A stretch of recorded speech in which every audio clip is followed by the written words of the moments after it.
Yeah. So Swimmer's Body Illusion from a book by Rolf Dobelli. And in it, there's this idea that there's someone who's fat, wants to get in shape. He looks at runners and he thinks they look skinny and miserable, looks at bodybuilders and he thinks they look too muscular and stupid. So he goes, cool, looks at swimmers, I like that, I want that physique. So I'm going to start swimming.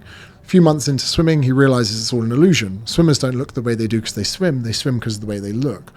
And in essence, what that's saying is people who get in a swimming pool with long limbs, big hands, streamlined body, maybe even like a mobile upper back, they glide through the water easily and they get to the end and go, oh, I like swimming.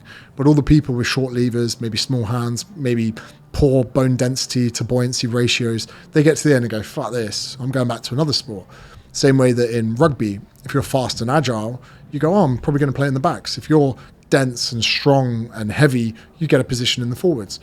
If you don't cater to any of these things, you don't get the reward, you don't enjoy the sport. Same way in the gym. I joke that all long distance runners are people that just never built muscle in the gym.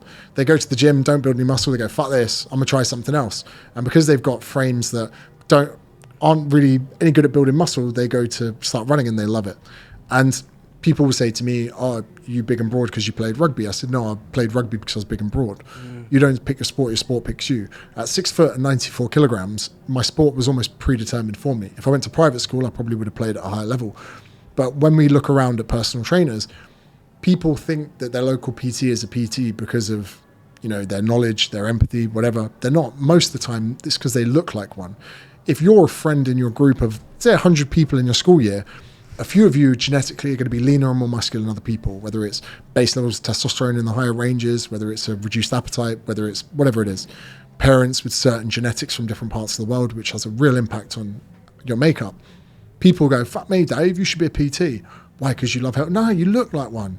Get you in a fucking vest, put you on camera, you'd be good, bruv. You know what I mean? Get in there. And this is what they did with people like Joe Wicks, right? Joe Wicks, naturally lean guy, good looking lad, great head of hair. His brother's gone, fucking hell, mate. We're going to get you jumping around the front room. We're going to make some fucking money out of this. Why? Because you look like the solution to the UK. He's not a fucking chef, mate, but they've gone, right, let's get you a few recipes. Get there, stand there, get that pan out. Say lean in 15, go on, lean in 15, perfect. They create the person. And with aftershave, they pick the smell last. So they choose the brand, they choose the packaging, they choose the bottle. They do it, this might not be true, but this is what I've heard. Yeah. And then they pick a smell to match the brand. So you would pick an element of your brand that you want to, whether you're Dior, whether you're whatever, you would create, okay, we've got this one, the dark bottle, we've got the light bottle, let's create a grey bottle, cool. It's going to be a light fragrance, it's going to be for masculine men, it's going to be a sporty essence, cool, go make me the smell.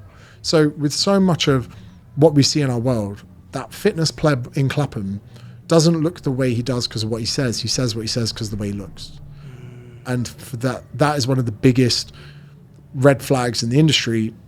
I mean, it sounds really bad to say this, but there are so many women with an eating disorder and a boob job giving you advice on how to eat and how to train. It's just such, when I saw that and read that, or watched that video for the first time, and I think I've watched one of your YouTube videos about that, you kind of, as you say, it gives you x-ray vision. And also it's like, you know, look, I'm a micro chode. Like if I'm going to try and play fucking basketball, it's just not going to happen as much as I'd like to. And it's just, how does that spill over into other aspects of sort of culture and humanity, do you think? Well, not just PT. I think the majority of CEOs are over 6 foot. I think 60% of CEOs are 6 foot and over.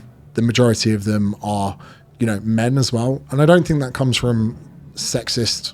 I think it comes from interests, but also the fact that often a leader of a tribe or an army or whatever would be one of your biggest and strongest men. I think that there's subconscious things to that. Big people often do go into roles of leadership. Whether or not that's right or not, I don't know. I think as well that, you know, absolute size is another big thing, especially in sport. It can be a hindrance in some.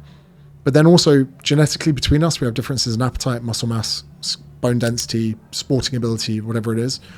And we just need to appreciate that when we're looking at a fitness influencer, are we looking at someone who knows they can make money from saying a certain thing, or are we actually looking at a real person? Espressos is sponsored by supply chain software gurus Unleashed. It talks to your eComm and accounting software. It's helped islands cut admin time in half, get granular clarity on your margins, know where your stock is, don't miss availability. Brands like Candy Kittens, Tiny Rebel, and Trip all use Unleashed, and so should you.